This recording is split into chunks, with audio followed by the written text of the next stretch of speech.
రాజమే నరావతారమై శిశువై జననమాయను జగను కారను రిక్కుడుగా మారెను భూలోకము చేరెను యేసురాజుగా క్రీస్తు పుట్టెను హల్లెలూయా క్రీస్తు పుట్టెను హల్లెలూయా క్రీస్తు పుట్టెను హల్లెలూయా క్రీస్తు పుట్టెను హల్లెలూయా క్రీస్తు పుట్టెను అమర జీవమే నన్న కోసమై దిగి వచ్చెను ఈ లోకమే హల్లెలూయా. భయపడకుడి, ఇదిగో ప్రజలందరికీ కలగబోవు మహా సంతోషకరమైన సువార్త మానవు నేను మీకు తెలియజేస్తున్నాను. లోకా గ్రంథము 2వ అధ్యాయము 10వ వచనం.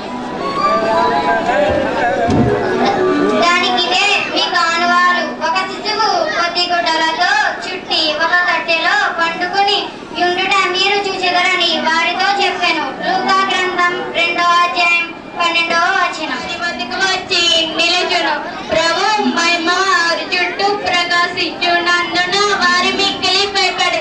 లోక గ్రంథము 2వ అధ్యాయం 9వ వచనముతో కూడా నుండి సర్వోన్నతమైన స్థలములలో దేవునికి మహిమయు ఆయనకి ఇష్టమైన మనుషులకు భూమి మీద సమాధానం కలుగుగాక అని దేవునికి స్తోత్రం చేయుచుండెను.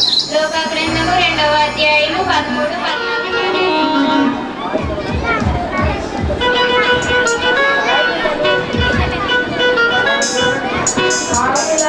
ఉన్నారా? Happy happy Christmas, happy happy Christmas. అందరూ బాగున్నారా పిల్లలు? Happy happy Christmas, happy happy Christmas.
సరే, ఏ కార్యక్రమం అయిన తర్వాత పిల్లలందరికీ చాక్లెట్లు అందుతాయి.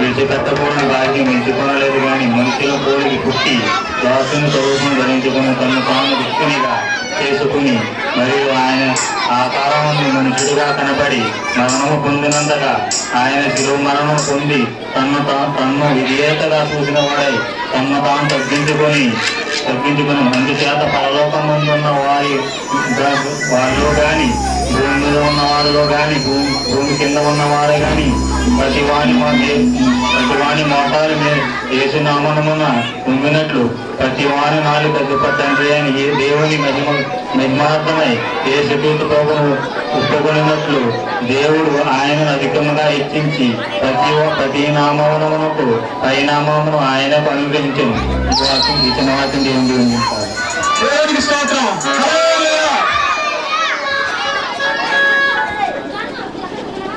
క్రిస్మస్ పర్వదినం దేవాది దేవుని కుమారుడైనటువంటి యేసుక్రీస్తు ప్రభువారు పరమను విడిచి భూలోకానికి అరుదించినటువంటి శుభదినాన్ని మనందరం కూడా ఆయన నామం పేరట ఈ విధంగా చూసుకోవడం చాలా సంతోషకరమైన విషయం అండి. మరి ఆయన గురించి బైబిల్ ఏం చెప్పిందనంటే, వేద భాగం ఏం చెప్పిందనంటే, యెషయా గ్రంథంలో 9వ అధ్యాయం 1వ వచనాన్ని నేను చదువుతున్నానండి. మీ దగ్గర బైబిల్స్ ఉంటే చూడండి. ఆయనను వేదన పొందిన దేశం మీద మబ్బు నిలవలేదు. పూర్వకాలంలో ఆయన జబులూను దేశమును నప్తాలి దేశమును అవమానపరిచెను. అంత్యకాలమున ఆయన సముద్ర ప్రాంతమును అనగా యోర్దాను అద్దరిని అన్యజనుల గలిలే ప్రదేశమును మహిమ గలదానిగా చేర్చున్నాడు. మరణ ఛాయ గల దేశ నివాసుల మీద వెలుగు ప్రకాశించను. ఏంటంటే క్రిస్మస్ అంటే చీకటిలో ఉన్నటువంటి జనులు గొప్ప వెలుగును చూడాలని. ఆ వెలుగు ఎవరు? దేవుడిచ్చినటువంటి క్రీస్తే రక్షణ వెలుగు. అంటే మన సంఘం పేరు కూడా అదే. దేవుడు క్రీస్తు ద్వారా ఇచ్చినటువంటి వెలుగే రక్షణ వెలుగు. అనేక మనుషులు ఏం చేస్తారంట? గొప్ప వెలుగును చూస్తారంట. ఈ లోకంలో అనేక శాస్త్రాలు ఉన్నాయి, మతం గురించిన మాటలు ఉన్నాయి. ఏ గ్రంథంలో చదివిన వెలుగు అనేది పరిశుద్ధతకి గుర్తుగా ఉంది, నీతి గల జీవితానికి గుర్తుగా ఉంది. చీకటి అనగా పాపకార్యాలకు ఆనవాలంగా ఉంది. అంటే దొంగవాళ్ళు దొంగతనం ఎప్పుడు చేస్తారండి? రాత్రిలో చేస్తారు. లేదు లేదు, ఇప్పుడైతే ఏటీఎం చక్కగా పగలే దోసుకుపోతున్నారు. చాలా విచారకరమైన విషయం. ఏమంటే చీకటి సమయంలో అనేక పాపకార్యాలు జరుగుతాయి. ఆ చీకటిని పోగొట్టడానికే యేసుక్రీస్తు ప్రభువారు ఈ లోకానికి వెలుగుగా వచ్చారు. తండ్రి ఏం చెప్తున్నాడు చూడండి, 9వ అధ్యాయం 6వ వచనంలో, ఏలైనగా మనకు శిశువు పుట్టెను, మనకు కుమారుడు అనుగ్రహింపబడును, ఆయన భుజం మీద రాజ్యభారం ఉండను. ఆశ్చర్యకరుడు, ఆలోచనకర్త, బలవంతుడైన దేవుడు, నిత్యుడగు తండ్రి, సమాధానకర్త యొక్క అధిపతి అని అతనికి పేరు పెట్టబడ్డాడు. ఏమిటండి ఆయన క్యాపిటల్ లెటర్స్ ఏమని చెప్తున్నారు? ఆశ్చర్యకరుడు. ఆశ్చర్యాలు చేసే దేవుడు ఆయనకి పేరు. నీ జీవితంలో నా జీవితంలో అనేక ఆశ్చర్యకార్యాలు ఆయన జరిగిస్తుంటాడు. చాలాసార్లు మన ప్రయాణాల్లో కానివ్వండి, మన యొక్క జీవిత ప్రయాణంలో కానివ్వండి, అనేక ఆశ్చర్యాలు చేసి మనల్ని కాపాడుతూ ఉంటాడు. ఆయన ఆశ్చర్యకార్యాలు చేసే దేవుడు. మీకు చిన్న ఎగ్జాంపుల్ చెప్తాను. చైనా దేశంలో ఒక రిక్షా తోడుకుని రాత్రి సమయంలో 11:30, 12 గంటల ప్రాంతంలో తన ఇంటికి వెళ్తున్నాడండి. వెళ్తున్న సమయంలో ఒక పెద్ద ట్రక్ వస్తుంది, లారీ ట్రక్. సరిగా వృద్ధాప్యంలో ఉన్నాడైనా రిక్షా లాగించుకుంటూ వెళ్తుంటే ఆ ట్రక్ వస్తుంటే ఆ డ్రైవర్ ఈయన అడ్డంగా వచ్చేసాడు. ఒకసారి అది పెద్ద టర్నింగ్ పాయింట్. అకస్మాత్తుగా ఆయన వచ్చేసాడు. వచ్చేస్తే అనుకోకుండా ఆ ట్రక్ డ్రైవర్ బ్రేక్ అవుతాం అనుకున్నాడు. ఈలోపే రిక్షాలో వచ్చేసాడు. వెంటనే ఒక వెలుగు వచ్చింది.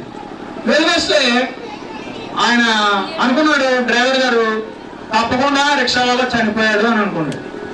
కాబట్టి ఆయన ఏం చేశాడంటే మెల్లగా ట్రక్ ఫ్రంట్కి వెళ్ళి బ్రేక్ వేసి మరలా వెనక్కి వచ్చి చూశాడు. చూస్తే అక్కడ ఏం డెడ్ బాడీ లేదు, ఏం లేదు. పైగా ఆ కూర్చున్న మనిషి ఆ పక్కనే ఉన్నాడు.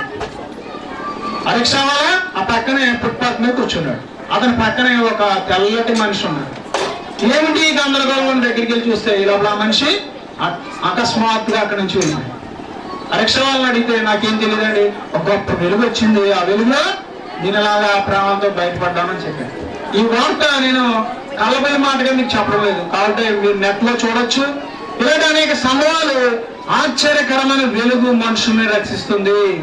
ఏమంటే తల్లి కూడా తన పిల్లల్ని మర్చిపోతుంది. మీకు తెలుసా? ఎప్పుడు మర్చిపోతారండి? నాన్న నీకోసం అది చేస్తున్నా ఇది చేస్తున్నా ఎన్నో చెప్తాం, కానీ రాత్రి వేళల్లో మనం నిద్రపోతే వాళ్ళని మర్చిపోతాం. అందుకే ప్రభు అన్నాడు, తల్లి మర్చిపోనేమో కానీ నేను నిన్ను మర్చిపోను, చూడము నా అరచేతుల్లో నిన్ను చెక్కుకొని ఉన్నాను. చూడండి ఎంత ప్రేమగల దేవుడు, ఎంత భవిష్యత్తు మనకి ఇచ్చిన దేవుడు. చాలా మంది ఈ గీతలు చూసుకుని ఆశ్చర్యపోతుంటారు. ఏమంటే ఈ గీతల్లో మనం రాతలు లేవు, కానీ ఆ యేసుక్రీస్తు దేవుని చేతిలో మన చేవు రాతలు ఉన్నాయి, మన నుదుటి రాతలు ఆయన చేతిలో ఉన్నాయి. ఏమండి అందుకనే భవిష్యత్తు గురించి మనం భయపడనక్కర్లా. ఆయన ఏ దేవుడు అండి? ఆశ్చర్యకరమైన దేవుడు. ఆయన నిన్ను అరిచేతిలో చెప్పుకున్నాడు. చాలా మంది అనుకుంటారు ఏమన్నా నేను పట్టించుకోవట్లేదు, దేవుడు అన్నాడు ఉన్నా నా శ్రమలకు నన్ను వదిలేస్తున్నాడు అంటున్నాడు. కాబట్టి ఈ క్రిస్మస్ దినంలో ఆయన మీతో చెప్పే మాట ఏంటంటే, నేను ఆశ్చర్యకరమైన వెలుగుతో నిన్ను, నీ పిల్లల్ని, నీ కుటుంబాన్ని నేను రక్షిస్తాను అని ఆయన మీకు మనవి చేస్తున్నాడు. ఆయన మీకు వర్తమానం ఇస్తున్నాడు. ప్రభు పేరట మీకు నేను తెలియజేస్తున్నాను. తర్వాత ఆయన రాజ్యభారం చేసేవాడు. ఏమండి ఎంతో మంది పుట్టారు గిట్టారు, క్రీస్తు శకం అనే దాన్ని తెచ్చింది యేసుక్రీస్తు ప్రభువే. రాజులు పుట్టారు, చనిపోయారు, రాసలీలలు చేశారు, చనిపోయారు. కానీ చరిత్రను సగంగా విడదీసింది యేసుక్రీస్తు ప్రభువే. క్రీస్తు శకం, క్రీస్తు పూర్వం. మనం గమనించాలి. దావీదు యొక్క సింహాసనాన్ని అధిష్ఠించినటువంటి మహారాజు యేసుక్రీస్తు ప్రభువే. ఆయన భుజం మీద రాజ్యభారం ఉంది. తర్వాత ఆలోచనకర్త. చాలాసార్లు చాలా మందికి ఆలోచన ఏమండి క్లిష్టమైన పరిస్థితి వచ్చినప్పుడు, డిసిషన్ తీసుకోవాల్సి వచ్చినప్పుడు సరైన ఆలోచన చేసేటువంటి ఆలోచన విధానం మనకు అలాంటి సమయాలలో యేసుక్రీస్తు ప్రభు వారు మనకు ఆలోచన ఇచ్చే దేవుడుగా ఉన్నాడు. చాలా మందికి ఒక రోగం వచ్చింది అనుకోండి, వాళ్ళ జీవితం ఇంకా అయిపోయింది అనుకుంటా. నా బతికి అయిపోయిందిలే, ఇంకా రోగం వచ్చింది, ఇంకా నా పరిస్థితి అయిపోయింది. ఏమండి ప్రభు ఏమన్నా చెప్పాడా? అమ్మ నీ బతికి అయిపోయింది. కాబట్టి విశ్వాసులు ప్రభు మీద ఆధారపడితే ప్రభు తప్పకుండా వారిని ఏం చేస్తారండి? చాలా మంది త్రాగుడు అనే వ్యసనంలో ఉండే అనుకుంటారు, ఇక నేను బయటికి రాలేను, ఇక ఇలాగే చనిపోతాను అని అనుకుంటారు. ఒక ఈ మధ్యకాలంలో ఏం చెప్తున్నారండి? భార్య కంటే కూడా బార్ షాప్ ని ఎక్కువగా ప్రేమిస్తున్నారు. నేను చాలా చోట్ల చూసి విచారించాను ఏంటంటే, హైదరాబాద్ లో ఒక విషయాన్ని గమనించాను. అక్కడ బార్ షాపుల్లో ఎలా ఉంటుందంటే పరిస్థితి, వరుసగా వెళ్తున్నారండి ప్రజలు. వరుసగా వెళ్తుంటే ఏమన్నా ఎగ్జిబిషనా లేకపోతే సినిమా ఏదో అనుకోండి, లేదు బార్ షాప్. చాలా ఆశ్చర్యం. చూడండి, చీకటి అన్ని విషయాలు వాటి మీద వ్రాయబడి ఉంటున్నాయి, కానీ మనం తెలిసే వాటిని స్వీకరిస్తున్నాం. చూడండి ఎంత విచారకరమైన విషయం. చీకటి ఈ లోకంలో విజృంభించింది, కానీ వెలుగైన యేసుక్రీస్తు ప్రభువారు. దాని బైబిల్లో మీరు ఎక్కడైనా చదవగలరా? యేసుక్రీస్తు ప్రభువారు ద్రాక్షారసం సేవించారని చదవలేదు. ఆయన సిగరెట్ కాల్చారని మీరు చదవలేదు. ఆయన వేరే కార్యకలాపాలు చేశారని బైబిల్ ఎక్కడ చదవలేము. ఆయన వెలుగై ఉన్నాడు. ఏ పాపం లేనటువంటి నిష్కలంకుడు ఆయన ఒక్కడే. బోటక బ్రహ్మచారిగా జీవించిన వాడు, స్త్రీ బానిసత్వానికి లొంగిపోయినటువంటి ఏకైక వారసుడు, దేవుని కుమారుడు. ఆయన వెలుగై ఉన్నాడు, ఆయన పరిశుద్ధుడై ఉన్నాడు. ఈ పరిశుద్ధత మనకు కావాలంటే ఆయన ఇస్తాడు తప్పకుండా.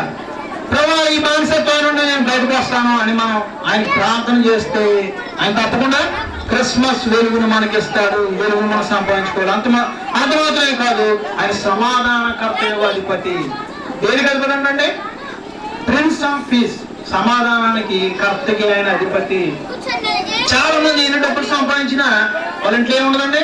సమాధానం ఉండదు. సరే చిన్న చిన్న గిల్లి కచ్చాలు కుటుంబం అన్నాక ఉంటాయి, ఉండకుండా ఉండవు. ఏమండి మనుషుల దగ్గరే మాటలు ఉంటాయి, మరి ఎక్కడ ఉండవు? అరణ్యంలో మాటలు గేట్లు ఏముండవు. అక్కడ ఏముంటాయి? అరుపులు ఉంటాయి, జంతువుల అరుపులు ఉంటాయి. కాబట్టి చిన్న చిన్న విషయాలు ఉన్నప్పటికీ కూడా చాలా మంది ఎంత సంపాదించినా తృప్తి అనేది ఉండదు. ఏం చేస్తున్నాము అనేటువంటి సమాధానం, ఎందుకు బ్రతుకుతాం అనే విధానం మీద ఒక సమాధానం విధానం కలిగి ఉండరు. కానీ యేసుక్రీస్తు ప్రభువారు సమాధానకర్త, మనకి సమాధానం ఇవ్వడానికి ఇచ్చాడు.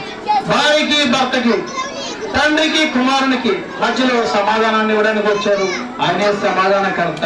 ఆయన హృదయపూర్వకంగా మనం అంగీకరిస్తే మనలోనికి చెప్పనసఖ్యం కానటువంటి సమాధానం మనకు వస్తుంది. నిత్యుడగు తండ్రి ఆయన ఎప్పుడు పరమంద ఆశీనుడై మన కొరకు చేతులు చాపుతున్నాడు. దేనిలో ఎదురాడే పిల్లల కొరకు నేనేం చేస్తున్నాను? చేతులు చాపుతున్నాను. ఆయన మానవాళ్ళంతా కూడా ఆయన ఏం చేస్తున్నాడు? పిలుస్తున్నాడు, రండి. చీకటిలో ఉన్న మనుషులు రండి, నేను మీకు గొప్ప వెలుగునిస్తాను. చాలా మంది చెప్తారండి. ఆ మధ్యకాలం ఒక ఆయన చెప్పారు, మెడిటేషన్ చేయండి, ధ్యానం చేయండి, మీరు సరిగా ఉంటారు అన్నాడు. ఆయన ఏం చేశాడు? స్టేజ్ మీద బాగా డాన్సులు వేశాడు. కావున చూసాం, వార్తాపత్రిక మనం చూస్తూనే ఉంటాం. ఎంతైనా విశేషాలు జరుగుతుంటాయి, మనుషులు గమనించాలి. ఏది సత్యము క్రైస్తవులారా, సంఘాలు మారే క్రైస్తవులారా గమనించండి. ఏది సత్యమో, ఏది నిత్యమో, ఏది అసత్యమో మనం గమనించాలి. ఆయన గారు మీకు ఏమొస్తుందండి, ఇంద్రియ నిగ్రహం మీద పట్టు వస్తుందండి, మెడిటేషన్ చేయండి అని చెప్పాడు. ఆయన పేరు నేను ఇక్కడ చెప్పను కానీ మీ అందరికీ తెలుసు. ఆయన బాగా దొరికిపోయాడు. కాబట్టి యేసుక్రీస్తు ప్రభువు అలాంటి వాడు కాదు. ఆయన సత్యుడు ఏ మాట చెప్తే అది నెరవేర్చాడు. చనిపోయే వరకు 33.5 సంవత్సరాల వయసులో ఆయన ఏ పాపానికి కానీ లొంగినట్టుగా బైబిల్లో ఎక్కడ లేదు. కానీ చరిత్రకారుల దగ్గర కూడా మనం ఆ విషయాన్ని తెలుసుకోవచ్చు. కాబట్టి ఆయన వెలుగై ఉన్నాడు. ఆయన వెంబడించిన వాడు వెలుగులో నడుస్తాడు. ఎందుకని యేసుక్రీస్తు ప్రభు యొక్క బిడ్డగా నీవు పరిశుద్ధుడిగా ఉంటావు, నీ వెలుగుగా ఉంటావు, నువ్వు బానిసగా ఉండవు దేనికి కూడా. అప్పుడే నిజమైన వెలుగు మనలో ఉంది. చాలా మంది వెలుగు వెలుగు అంటే స్వాతంత్ర్యం స్వాతంత్ర్యం అంటారు. చూస్తే చిన్న సిగరెట్ దాసోహం అయిపోతుంది. ఒక మనిషిని ఏది ఎక్కువగా బంధిస్తుందో అతను దానికి దాసుడు. బైబిల్ ఏం చెప్పిందండి, ఒకడు దేని చేత జయించబడను దానికి దాసుడు కదా. నువ్వు దేని జయించబడుతున్నావు? త్రాగుడుగా, సినిమాగా, షికారుగా, పరాయి స్త్రీగా, దేనికి నువ్వు దాసుడుగా ఉంటే ఏమయ్యా జయించబడ్డావు. ఆయన ఎవరి చేత జయించబడేవాడు కాదు కానీ జయించేవాడు కానీ ఉంటావా? వయసు అయిపోతుంది. చాలా మంది వయసు అయిపోతుంటారు. అప్పుడు భజన పాటలు పాడతారు. ఏం పాటలు? ఏ సహ్యానాము అంటారు. పళ్ళు ఏ రాదు, సరిగా చేయరు. ఎందుచేత జీవితం అంతా పాపంలో గడిపేస్తారు. చివరికి ఏం మిగులుతుందండి? యేసుక్రీస్తు ప్రభువారు 33.5 సంవత్సరాలు లేత వయసులో తండ్రి సేవ చేస్తూ లోకంలో వెలుగుగా జీవించాడు. ఆయన వెలుగే ఉన్నాడు. ఆయన యందు మనమేమైనా వెలుగుగా ఉంటాం. కాబట్టి ఆలోచన చేయండి. పాస్టర్ గారు అని చెప్పి పక్కేళ్ళు మందేస్తున్నాం అనుకో, ఆయన